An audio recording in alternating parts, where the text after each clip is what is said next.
Bonsoir à tous, merci de nous rejoindre sur Monaco Info. Voici les titres de ce jeudi 5 mars. Le retour des U18 de l'ASM Basket à Monaco. Les joueurs et leur staff coincés à Abu Dhabi depuis la riposte iranienne aux frappes américaines et israéliennes ont pu rentrer chez eux et retrouver leur famille au stade Louis II hier soir. Vous entendrez leurs émotions et leurs témoignages. À la veille de la journée des droits des femmes, le concours d'éloquence organisé au Conseil national faisait sa présélection hier. Nous avons rencontré les jeunes qui débattront. Lui sera à l'affiche des Sérénissimes de l'humour la semaine prochaine. Danny Boone montera mercredi sur la scène du Grimaldi Forum. À cette occasion, le comédien nous a accordé une interview. Et puis une pièce de Shakespeare pour refermer ce journal. Songe d'une nuit d'été se joue au Théâtre des Muses. Les coulisses des répétitions à la fin de ce journal. Après plusieurs jours d'angoisse au Moyen-Orient, les jeunes basketteurs U18 de l'AS Monaco sont enfin rentrés à la maison hier soir. L'avion transportant l'équipe a atterri à 18h à l'aéroport de Nice. Quelques minutes plus tard, joueurs et staff ont pris la direction du stade Louis II où les attendaient leurs familles venues les accueillir avec, vous allez le voir, beaucoup d'émotions. Gaëtan Lebrun et Hugo Comaza ont pu capter cet instant et recueillir les premiers témoignages. Des retrouvailles très attendues après une semaine marquée par la peur. Les U18 de l'AS Monaco Basket participaient aux qualifications du tournoi Next Gen de l'Euroleague à Abu Dhabi, lorsque vendredi dernier, leur match face à l'Aris Salonique a été brutalement interrompu à cause des bombardements entre l'Iran et les États-Unis dans la région. Franchement, le plus dur, c'est vraiment quand on sortait du stade, après avoir appris la nouvelle et qu'on a vu le ciel, dans le ciel des fumées et le sol vibrer, on s'est dit ok, là, on est peut-être en danger parce qu'on était du coup en dehors du stade, on venait de voir un missile intercepté, on s'est dit ah ouais non là c'est chaud. Et le moment où on s'est dit ok c'est bon, on a fait le plus dur, on est rentré, c'est vraiment qu'on est arrivé à Istanbul, on s'est dit ok c'est bon, là on est safe et voilà quoi, on a fait le plus dur et maintenant on peut rentrer en sécurité quoi. Face à l'incertitude, la priorité était claire pour le staff, rassurer les familles et ramener tout le monde sain et sauf. Je sais même plus quelle journée, franchement c'était on va dire au départ assez long parce qu'on ne savait pas quand est-ce qu'on allait partir, comment ça allait se passer. Et d'un coup, ça accélérait. Les dernières 24 heures ont été intenses parce qu'on est passé du moment le plus intense en termes d'émotion, parce que c'est là où ça a bombardé le plus. La dernière nuit, on a passé une toute petite nuit. Donc c'est vrai qu'on l'emmenait pas large. On avait un peu peur pour les jeunes. C'est vrai que si nous on avait été tout seul en tant qu'adultes, ce serait passé beaucoup plus facilement. Et puis très rapidement, après cette petite nuit, très rapidement, on a eu l'Euroleague qui est revenu vers nous pour nous dire qu'on avait un avion qui s'affrétait pour nous, donc il a fallu vite se préparer. Donc ça a été un peu l'ascenseur émotionnel. Et là aujourd'hui, c'est le soulagement parce que c'est vrai que au vu de ce qui se passait dans l'actualité jusqu'à Istanbul, on s'est dit ça nous lâche pas quoi. Donc non, soulagé. Place au soulagement maintenant pour les jeunes de l'AS Monaco Basket qui ont été accueillis avec émotion par leur famille dès leur retour au stade Louis II hier. Tout autre chose, le Club Éco proposait ce jeudi matin une nouvelle conférence organisée par le groupe Nice Matin et le Monaco Economic Board. Le rendez-vous rassemblait des membres du gouvernement et les acteurs de l'économie monégasque pour évoquer une thématique classique mais essentielle, les retombées des investissements de Monaco dans les infrastructures à l'étranger. Décryptage de Yannick Debever sur les images d'Arnaud Imbert. L'attractivité de Monaco n'est plus à prouver. Mais ce jeudi, au siège de Monaco Tech, il était cette fois question d'investissement monégasque à l'étranger. Membres du gouvernement et acteurs économiques de la principauté ont pu poser les bases de ce qui fait l'intérêt d'investir au-delà du rocher. On est considéré avec beaucoup de valeur, on est neutre, on n'est pas un pays agressif, on est un pays un peu exemplaire qui réussit, on est synonyme de réussite. Et on est synonyme d'excellence. Et donc je pense que c'est des valeurs qui sont importantes pour le pays, mais qui sont importantes à projeter à l'extérieur. Exemple de réussite, Monaco Télécom est leader du réseau téléphonique à Malte et second à Chypre. Une expertise à l'étranger qui permet un enrichissement de compétences au sein de l'entreprise. S'étendre, ça veut dire quoi ? Ça veut dire développer des activités, ça veut dire être capable du coup d'avoir des entreprises de taille plus importante et qui donc sont capables de ramener à l'intérieur de la valeur et puis aussi de l'expertise, des services qui sont plus performants pour les gens à l'intérieur. Donc c'est ce cercle vertueux qui, je pense, est vraiment intéressant pour le pays. Près d'un tiers du fonds de réserve constitutionnel du gouvernement est consacré aux investissements extérieurs. Parmi les principaux, le domaine de la mobilité. Monaco investit en France et en Italie notamment pour améliorer les lignes ferroviaires. la circulation maritime, mais aussi l'accueil des visiteurs via l'aéroport de Nice. Des investissements extérieurs qui profitent aux résidents et travailleurs monégasques. Les impacts, c'est aussi le rayonnement de la principauté par rapport à des entreprises monégasques qui développent leur savoir-faire à l'étranger.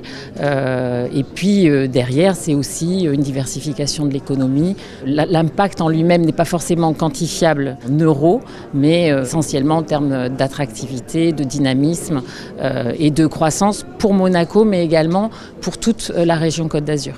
Pendant près d'une heure, les intervenants ont pu présenter les bienfaits des investissements extérieurs de Monaco. Croissance, compétences et attractivité, voilà 3 mots-clés qui ont su séduire l'audience.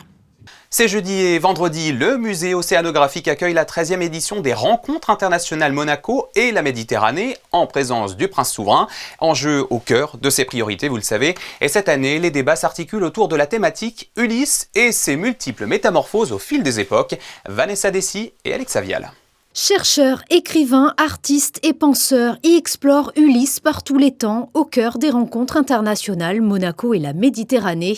Des textes fondateurs au cinéma contemporain, du mythe antique au récit moderne du voyage, une plongée culturelle dans la méditerranéenne. C'est une figure universelle, c'est un homme de courage. Il représente aussi l'intelligence, la ruse, bien entendu. Et puis, c'est un homme qui traverse des épisodes très dramatiques dans sa vie et il s'en sort avec dignité. Il pense souvent à ses compagnons et il a toutes les qualités d'un humain parce qu'il refuse l'immortalité que lui propose Calypso. Et en devenant humain, je crois qu'il montre une figure grandie de l'homme. À travers les rimes, la principauté affirme son rôle de carrefour culturel en Méditerranée. Entre héritage antique et création contemporaine, Monaco offre un écrin d'échange et de réflexion fidèle à sa vocation d'ouverture sur la mer et sur le monde. Nous rendrons un hommage à Barbara Cassin, qui est de l'Académie française et qui est la grande philosophe et philologue, et qui a beaucoup travaillé sur les mots de l'Odyssée. La vision que les peintres, les artistes ont eue et comment ils ont renouvelé aussi le mythe d'Ulysse à travers leurs peintures. Il s'agira aussi de présenter l'histoire de la navigation dans l'Antiquité. Nous aurons aussi une évocation aussi du cinéma et nous avons pour terminer cette séance un écrivain et comment l'Odyssée a pu influencer son œuvre. Ce vendredi soir, pour conclure les rencontres internationales Monaco et la Méditerranée, sera proposée en partenariat avec l'Institut audiovisuel la projection du film Ulysse au musée océanographique. À l'initiative du Comité des droits des femmes Monaco et à l'occasion de la Journée internationale des droits des femmes, un concours d'éloquence se tiendra demain au Conseil national, mais une présélection est organisée en amont. Cette première partie du concours s'est tenue hier dans les anciens locaux de l'ISM. Christine Petit-Homel et Sylvain Péroumal étaient présents. C'est face à un jury composé de membres du Conseil national et du gouvernement qu'une vingtaine de lycéennes et lycéens issus des établissements scolaires de Monaco ont pu exposer une idée, raconter une histoire et convaincre en mobilisant la force de l'argumentation et de l'émotion. Le thème cette année, une histoire d'égalité, d'égaux à égaux, un sujet qui semble avoir inspiré la jeunesse. Je trouve qu'il est très inspirant, il y a beaucoup de choses à dire sur ce thème et je pense que ce concours d'éloquence va beaucoup nous apporter dans notre vie professionnelle et personnelle. C'est le sujet qui est très important, qui est d'actualité. Il ne faut pas arrêter d'en parler. L'égalité homme-femme doit arriver. Et c'est aussi cet attrait à l'éloquence, pouvoir parler, avoir un rôle dans ce sujet, dans ce débat qui est d'actualité. Moi, je vais mettre en avant déjà mon sport, le rugby. Je trouve que justement le thème d'égaux à égaux, le rugby complète parfaitement ce thème. J'ai eu pas mal d'expérience aussi avec le rugby à 7, avec la Fondation Prince Charles, grâce à qui j'ai pu aller en Afrique du Sud et à Dubaï. Et je pense que relier ce thème à ça, c'est assez facile. J'ai présenté mon discours qui est basé sur des faits qui se sont passés et aussi un peu de Cyrano de Bergerac.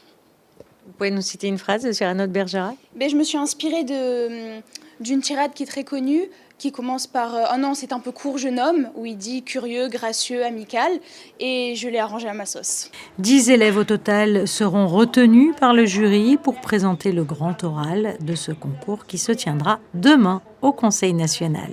Je suis assez fascinée par voir l'enthousiasme de ces jeunes, ce qui démontre bien que l'égalité, c'est l'affaire de chacun et chacune d'entre nous, et c'est aussi et surtout l'affaire de la jeunesse.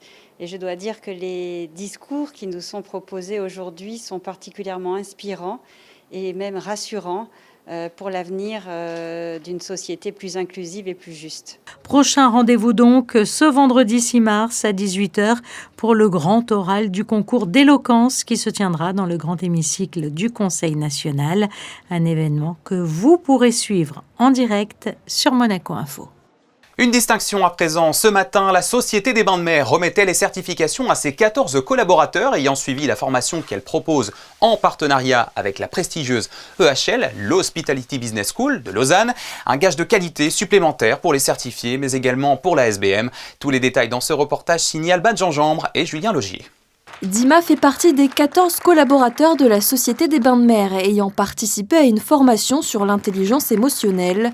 Responsable de service à l'hôtel Hermitage Monte-Carlo, cette nouvelle certification est une maîtrise supplémentaire dans son management. De mieux connaître et d'identifier les émotions de mes collègues. Si moi-même je ne maîtrise pas et je ne suis pas consciente de leur propre ressenti, on aura du mal en fait à le communiquer et à interagir avec nos clients. Parce qu'à la fin, c'est l'excellence qu'on va chercher et c'est vraiment cette interaction et cette connexion avec nos clients. Cette formation dispensée par l'EHL Hospitality Business School est le fruit d'un partenariat entre l'école de Lausanne et la SBM, une alliance stratégique au service de l'excellence. On a créé une académie de formation interne, Monte Carlo SBM Academy, et nous associer avec des entités telles que EHL pour développer nos formations internes et pouvoir faire certifier sur certains sujets nos collaborateurs était très important. C'est vraiment un échange gagnant-gagnant. L'EHL va nous apporter une méthodologie, une expertise sur certains sujets, une expertise pédagogique aussi. Et puis de notre côté, on va porter à EHL notre expérience et notre ressenti terrain. À l'EHL, on s'enorgueillit de former nos étudiants à des niveaux d'excellence dans le service, dans l'approche vis-à-vis de la clientèle, notamment dans le secteur du luxe. Et c'est quelque chose que l'on partage avec la SBM. Et donc on essaye, au travers de nos formations, et de dédier ces formations à des environnements d'excellence, tels que ceux des établissements de la SBM, pour pouvoir améliorer la qualité de service et viser la perfection. Une prochaine session de formation sur l'intelligence émotionnelle est déjà prévue pour de nouveaux collaborateurs de la SBM, ainsi qu'une classe pour préparer les futurs formateurs. Les Sérénissimes de l'humour seront de retour la semaine prochaine pour une 20e édition. Et parmi les têtes d'affiche, mercredi à 20h, c'est Danny Boone qui investira la scène du Grimaldi Forum, comédien emblématique du paysage culturel français, aussi bien en théâtre qu'en cinéma. Avant son passage en principauté, l'artiste nous a accordé une interview menée par Sarah Nkari le week-end dernier. Danny Boone, bonsoir. Bonsoir Sarah. Merci de nous accorder ce moment en amont de votre venue en principauté. Vous allez présenter ici votre nouveau spectacle, d'ailleurs vous êtes en pleine répétition, avec lequel vous êtes en tournée. Je joue au Zénith de Montbéliard ce soir. Voilà, dans toute la France. Ce spectacle, il s'intitule « Clown n'est pas un métier ». Je voudrais d'abord revenir sur ce titre qui évoque cette vocation de faire rire que vous avez eue très jeune. Oui, grâce à un physique particulier. J'ai voulu faire rire. Voilà, je faisais rire malgré moi et j'ai décidé d'en faire un atout. Et qu'est-ce que c'était ? C'était une anecdote liée à l'école, je crois. Non, oui, clown n'est pas un métier. Non, j'ai eu ça dans mon bulletin. J'ai eu plein au collège, au lycée, des réflexions un peu particulières, un peu agressives de mes professeurs, comme élève sans histoire et sans géographie, à toucher le fond mais creuse encore, à baisser les bras sans jamais les avoir levés. Vous voyez, ce genre de réflexion. J'ai eu ça dans les bulletins. Ma mère a retrouvé tous mes bulletins et je me suis dit, tiens, c'est un sketch que j'ai mis dans le spectacle.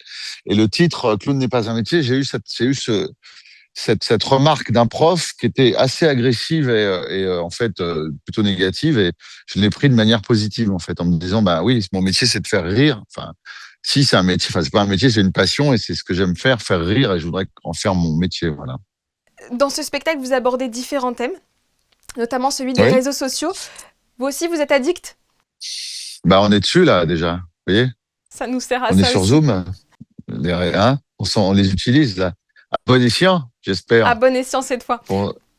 Mais oui, j'en parle évidemment parce que c'est l'angoisse de tout parent que les enfants ne subissent pas les réseaux, ne subissent pas aussi la technologie, mais plutôt qu'on l'utilise intelligemment et plutôt que de la subir. Ouais, c'est assez important. Mais je me moque de ça, je me moque de moi. Enfin, j'en parle et c'est drôle. Et aussi du fait qu'aujourd'hui c'est compliqué de rire de tout. On s'auto-censure de plus en plus et j'en profite pour justement ne pas censurer du tout et dire je dis tout ce qui est politiquement incorrect. Je démarre juste les phrases sans les finir et les gens rient beaucoup parce c'est tellement dans l'inconscient collectif aujourd'hui que ça c'en est presque inquiétant même. Ce one-man show, vous le jouez après 7 ans, loin de la scène. Cette proximité avec le public, elle vous avait manqué ? Mais des lieux comme ça, des endroits magiques et de faire rire en vrai, oui, c'est surtout ça qui m'a manqué, ouais. Bon, c'est merveilleux, j'ai une chance incroyable de faire du cinéma et d'avoir autant de succès dans les films et de faire d'avoir des très beaux projets, mais mon ADN, la scène, c'est vraiment là, je suis né là, quoi. Ma carrière d'artiste, mon comique est né sur scène, donc je retrouve ça et ce côté clown est super important. Et je suis ravi de venir à Monaco parce que c'est un endroit aussi qui promeut vachement le cirque. Et il y a un festival de cirque absolument merveilleux et chaque mois j'y ai vu des clowns fabuleux et faire rire, faire le clown, c'est très important et c'est pas un hasard non plus que mon spectacle, qu'il y a clown dans le titre de mon spectacle parce que il y a cette passion de faire rire aussi avec sans méchanceté, sans violence, avec beaucoup d'autodérision, d'absurdité, de physique aussi, de mime, de musique, ce qu'il y avait aussi dans l'univers de Raymond DeVos beaucoup. Et je suis très attaché à ce côté musical, à ce côté clownesque qui est si important et qu'il faut cultiver, garder et chérir, quoi. Le Nord a été et est toujours une source d'inspiration presque infinie pour vous. Je suis curieuse de savoir ce que vous inspire Monaco, à part le cirque. J'ai des souvenirs fabuleux au théâtre de la Princesse Grasse. Ce théâtre à l'italienne qui est très joli et j'ai fait mes premiers spectacles, je les ai joués là-bas. Et le directeur d'ailleurs le directeur de la salle était belge à l'époque. Moi, j'adore le public monégasque parce que c'est un public qui d'abord qui va beaucoup au spectacle et qui est culturellement cultivé. Enfin, et donc c'est un public exigeant et j'adore avoir un public exigeant. Moi, ça me surmotive. Le public monégasque pourra vous applaudir le 11 mars prochain au Grimaldi Forum. Merci beaucoup, Danny Boone, d'avoir été avec nous sur Monaco Info. Oui, c'est ça, le 11 mars. Ouais. Oui. Merci de m'avoir rappelé la date. Il faut que je le note. Ah oui, n'oubliez pas. Je serai là, avec grand bonheur. Voilà. Merci beaucoup. Merci, Sarah. Avec plaisir, merci. Autre programme à l'agenda culturel, le Théâtre des Muses accueille en ce moment Le Songe d'une nuit d'été, œuvre célèbre de Shakespeare, adaptée ici par la troupe de jeunes comédiens Dante Assonio, une pièce qui témoigne de la rigueur et du professionnalisme impeccable qui leur a été transmis pendant leur cours de théâtre sur cette petite scène monégasque. Alban Gingembre et Alexandra Paolini ont assisté aux répétitions et même quelques moments de nostalgie. Regardez. Avez-vous donc tout oublié ? Notre innocence ? Notre amitié enfantine ? Et vous voulez déchirer cette ancienne affection en vous joignant à ces hommes pour narguer votre pauvre amie ? Depuis toute petite, Théodora suit l'enseignement du Théâtre des Muses, un apprentissage solide qui lui permet aujourd'hui de suivre les cours Florent. C'est ici, sur la scène qu'il a vu grandir, qu'elle participe à l'adaptation de l'œuvre de Shakespeare, Le songe d'une nuit d'été. Aujourd'hui, c'est la boucle qui se boucle en revenant ici avec ma troupe dans un cadre professionnel. Et pour moi, en tant que comédienne, c'est évidemment un tremplin parce que à mon âge, à 19 ans, c'est une chance extraordinaire de pouvoir jouer aux Muses, aussi de pouvoir jouer à Avignon. Ce spectacle est aussi programmé au prestigieux Festival d'Avignon, une fierté pour toute la troupe qui n'a eu de cesse d'améliorer la pièce d'année en année pour un résultat parfait.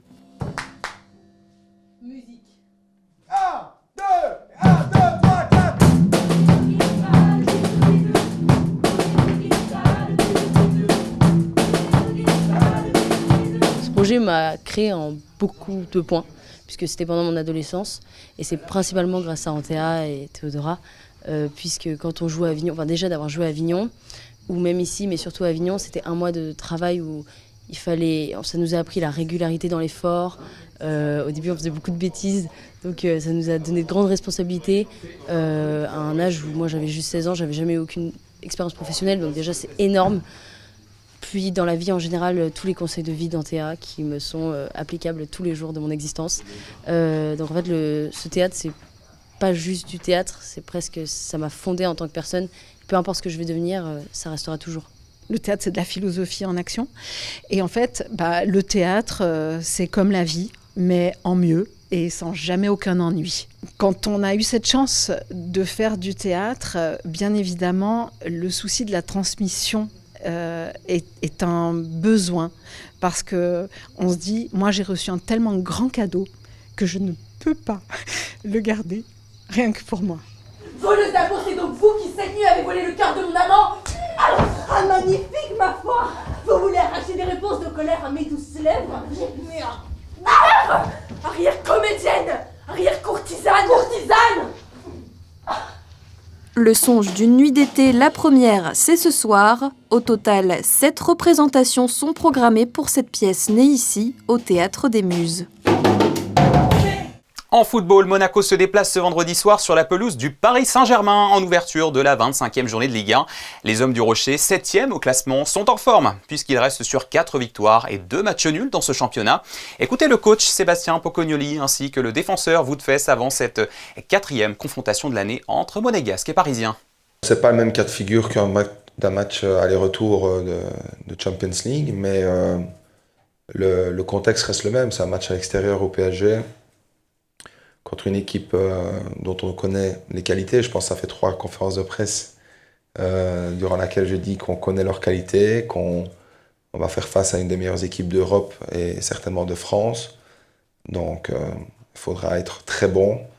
Et encore une fois, le contenu va devoir être pareil que les derniers matchs, c'est-à-dire une grande solidarité, attaquer et défendre ensemble, et peut-être essayer d'ajuster les choses qu'on aurait peut-être pu faire un peu mieux lors des confrontations contre eux. On a fait 2 bons matchs, je pense, puis après les résultats n'étaient pas dans notre faveur, mais comme je viens de le dire là, je pense qu'il va falloir être à 100% dans tout ce qu'on fait, parce qu'on sait que c'est une super équipe qu'on joue.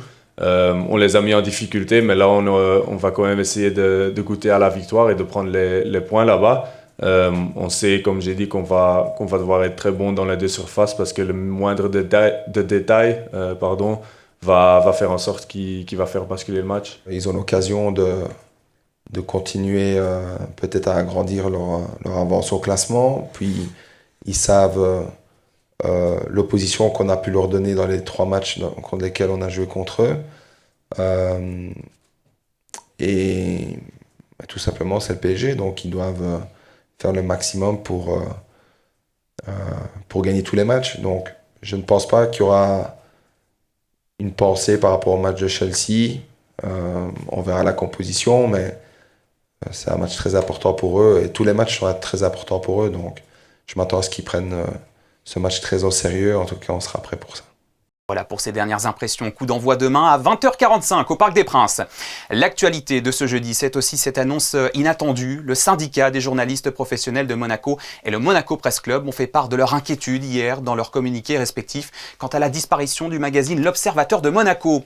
Pour les deux organisations, la fermeture du mensuel, qui n'a pas encore été annoncée officiellement, représente une perte majeure pour le paysage médiatique monégasque et une atteinte au pluralisme de la presse, alors même que le statut des journalistes en principauté n'est pas précisément défini. Le syndicat et le Press Club ont appelé à ce qu'un ou plusieurs repreneurs se manifestent pour sauver le titre qui a fêté 2 décennies d'existence et ainsi préserver les emplois de ces journalistes et leur savoir-faire. La rédaction de Monaco Info apporte son soutien à ses confrères dont l'emploi est menacé. Avant de refermer ce journal, ouvrez vos agendas. Monacollect fait son retour ce week-end pour une 5e édition, mais cette année l'opération déménage. Après le quai Antoine Ier, direction le chapiteau de Fontvieille pour 2 fois plus d'espace dédié à la collecte des affaires dont vous souhaitez vous délester et qui seront récupérées par des associations locales ou bien recyclées. Rendez-vous donc ces vendredis et samedis sous le chapiteau pour cette grande campagne zéro déchet de la SMA et ses animations toujours très appréciées. Voilà pour l'actualité de ce jeudi à Monaco. Merci à vous de nous avoir suivis et merci pour votre fidélité à notre antenne.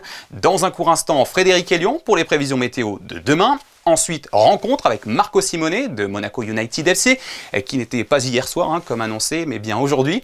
Dès demain, vous retrouverez Sarah Nkari pour vos JT du week-end. On se quitte sur les photos des basketteurs U18 de l'ASM de retour d'Abu Dhabi avec soulagement hier soir en principauté. Les clichés sont signés Manuel Vitali. Passez une très belle fin de semaine sur Monaco Info. À bientôt.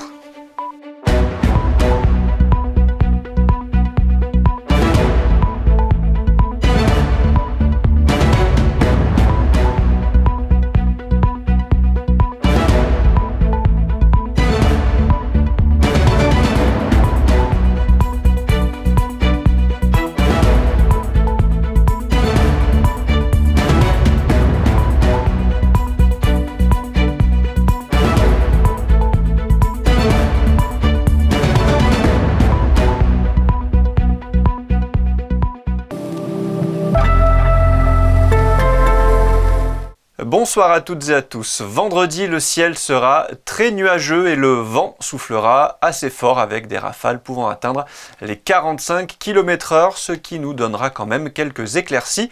Côté température, il fera 15 degrés le matin et 18 l'après-midi. Vendredi 6 mars, n'oubliez pas de souhaiter une bonne fête aux Colettes. Ce sera aussi la journée internationale de la radio et de la télévision en faveur des enfants. Une très bonne soirée à toutes et à tous sur Monaco Info.